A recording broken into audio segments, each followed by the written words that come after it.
আলাইহি ওয়াসাল্লাম বলেন, এরা বন্ধুরা আমার, আমি আপনি ব্যক্তিগতভাবে একটা আগে বুঝি।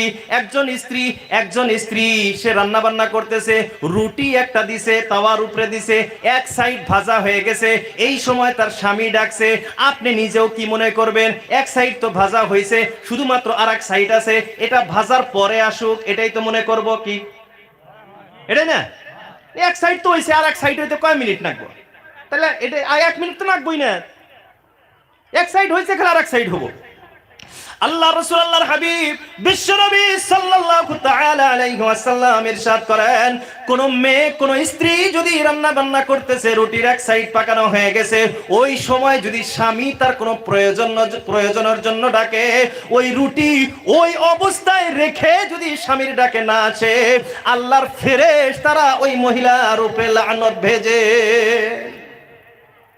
আল্লাহর ফেরেশতারা লানত পাঠায় ওই মহিলার উপর। স্বামী কি জিনিস বুঝতে হবে এটা। আজ আমরা স্বামীকে গোলাম বানায় রাখছি।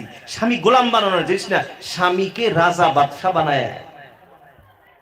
আল্লাহ